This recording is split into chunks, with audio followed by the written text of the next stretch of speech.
chacun de nous sort de sa maison pour un but. Yes. Tu habites quelque part.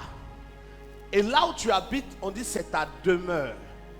Mais en réalité, le verbe demeurer n'est pas bon pour parler du lieu où tu habites. Parce que tu ne demeures pas. Demeurer, c'est rester dans un endroit sans aller ailleurs. Yes. On dit, voici sa dernière, on ajoute demeure. Il demeure là. Il ne bougera plus de là. Or, toi, là où tu habites, tu ne demeures pas là. Tu résides là. Yes. Quelqu'un suit? Yes. Je viens là, je me couche, ensuite, je sors. Quelqu'un suit? Mais chaque fois que tu sors pour un but et pour une raison. Alléluia. Amen. Il y a un homme du nom de Samuel qui est dans la Bible, qui lui aussi sortait pour un but et pour une raison. Il résidait quelque part. C'est un prophète, le fils de Anne. Il est loin. Mais chaque jour, il sort pour différentes raisons.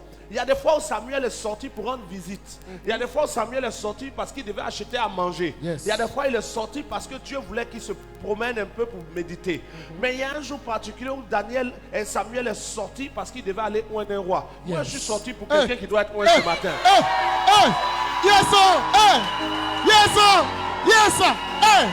Il y a une raison pour laquelle un prophète sort de sa maison. Il y a des jours où Samuel, malgré l'onction qui est sur lui, sortait simplement pour acheter quelque chose à manger. L'onction est sur lui, mais il est devant la vendeuse. Aucun miracle ne se produit. Parce que l'onction se manifeste en fonction de la pensée du oint. Donc quand le oint sort pour acheter des galettes, il n'y a pas de nécessité d'onction parce que les galettes sont déjà prêtes. Mais le jour où le oint est sorti pour oint d'un roi, l'onction l'a localisé. Yes, que l'onction te yes, localise. C'est qu'il y a les chrétiens qui sont chrétiens, mais chrétiens qui ont la croyance. Et puis il y a les chrétiens qui sont chrétiens qui ont la foi et la certitude. Yes, papa. Le chrétien qui a la croyance, il croit en Dieu. Mais il n'est pas sûr de tout. C'est-à-dire, il est dans une église, ou bien il est dans une église. Quelqu'un crie de suite, je suis guéri. Et c'est le chrétien lui-même vraiment. Elle est guérie. Ça, il y a un groupe de chrétiens qui rentrent dans les églises. Même quand quelqu'un dit, le prophète a prié, l'argent est venu sur mon compte.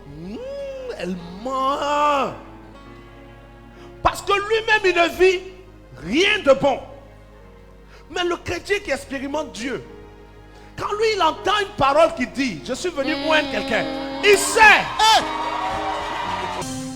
que quand la parole sort de la bouche de Dieu, elle sort pour localiser quelqu'un.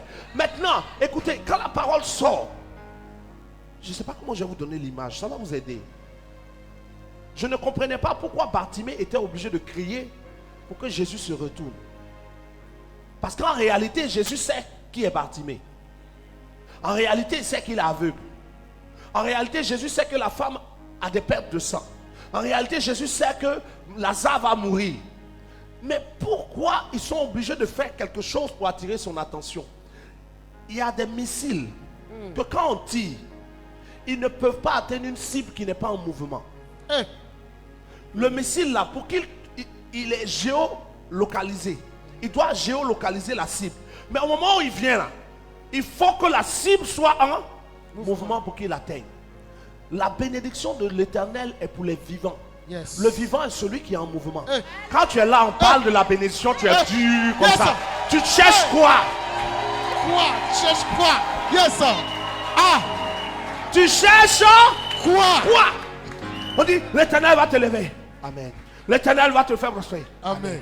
L'Éternel va te bénir. Amen. L'Éternel a envoyé un ange. Amen. L'ange même te cherche. La personne pour laquelle on m'a envoyé là, elle est où? Yes, sir. Yes, sir. Il y a un mouvement qui attire une localisation ce matin. Et il faut que tu comprennes cette vérité. Parfois, c'est le mouvement que tu fais là qui fait que parmi vous 15 ou 20, Dieu te localise.